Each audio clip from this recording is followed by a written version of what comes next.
Hi babe, it's Vicky here. I hope you're doing absolutely fantastic. And today, I don't know why I sang that, but today I am bringing you guys a relaxer update. So, I'm a little bit overdue. This video is about 7 weeks overdue, and for the most part, I could not decide whether or not I wanted to film this video. I've pretty much been upset and I didn't want to film this video, but I do feel like for the sake of transparency, for the sake of being honest with what's happening, I do need to give you guys this relaxer update. So let's get into it.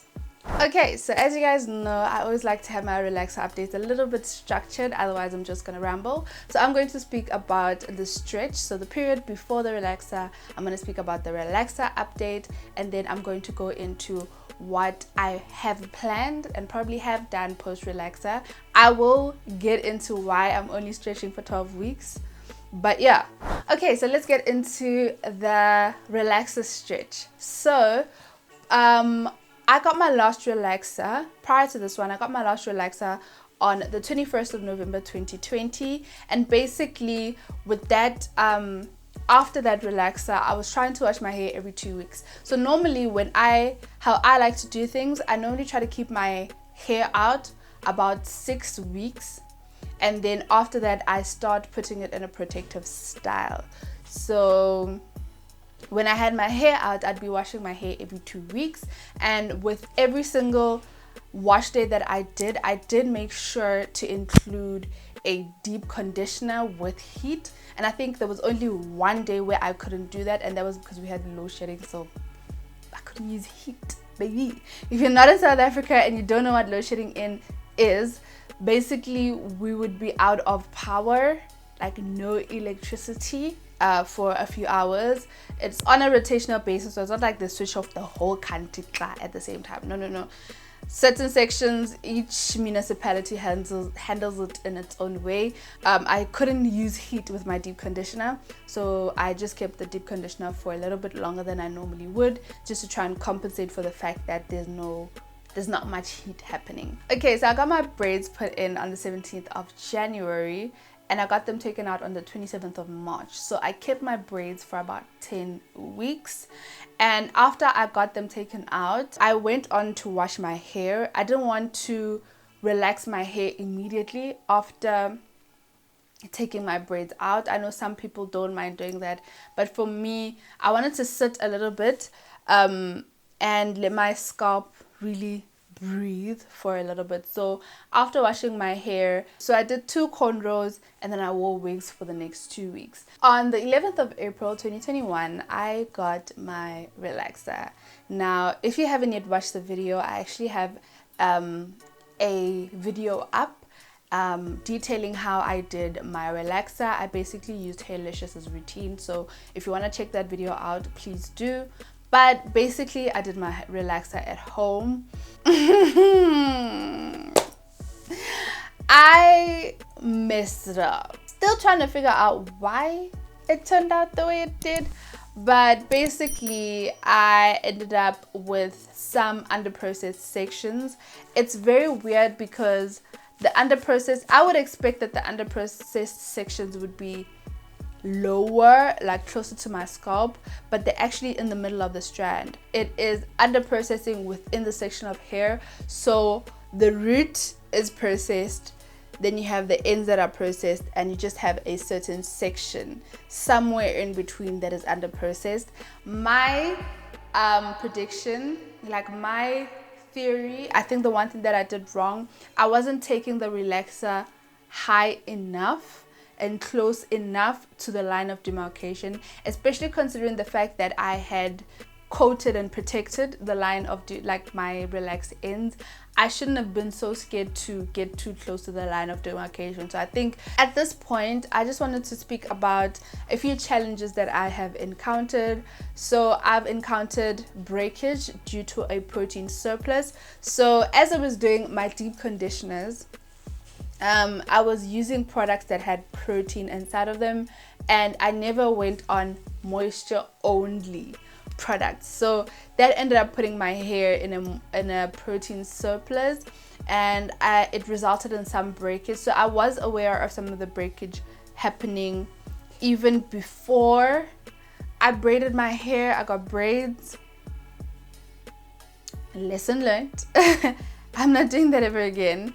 Don't braid your hair if you already have breakage, because when you take the hair out, you're still gonna have breakage. So you might as well fix your breakage problem before you try and do a protective style. So that's the one thing that I've learned. Okay, and one of the next problems that I am currently struggling with is dryness. So for some odd reason, my hair is dry. It's just always dry. So that's another thing that I want to try and focus on going forward, is to try and find ways, or to try and be a little bit more consistent with my moisturizer and sealing routine, so that I can make sure that my hair retains the most moisture. I have high porosity hair, which means that my hair loses moisture quite easily.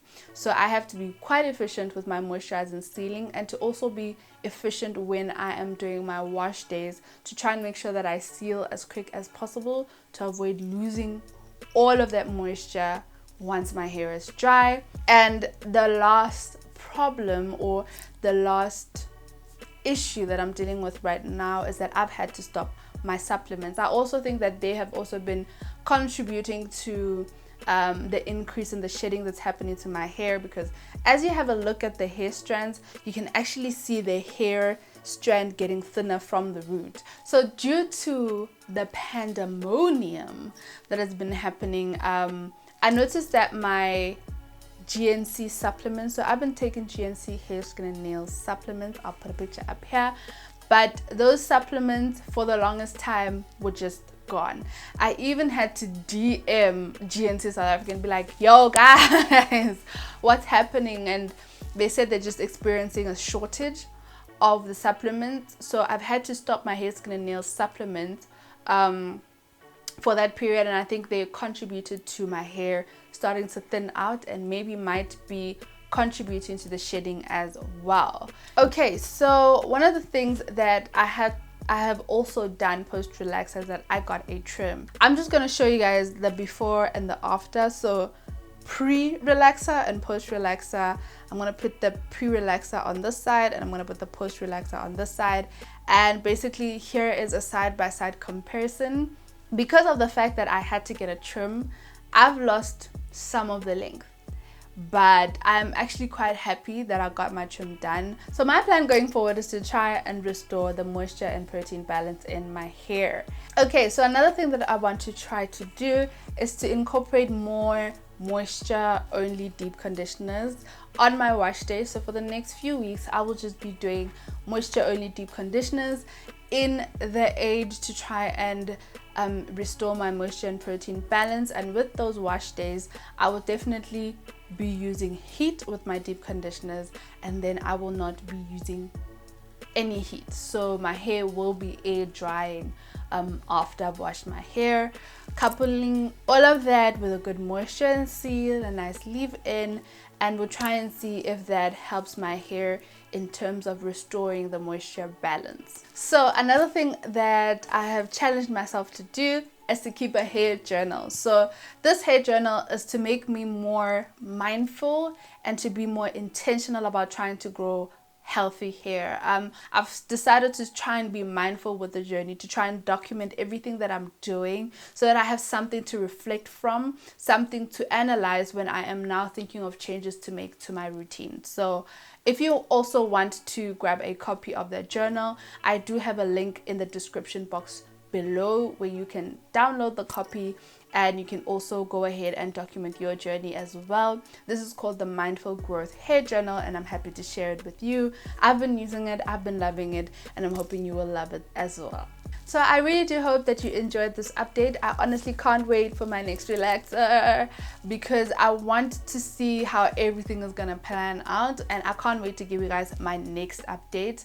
But for now, I will see you guys next time.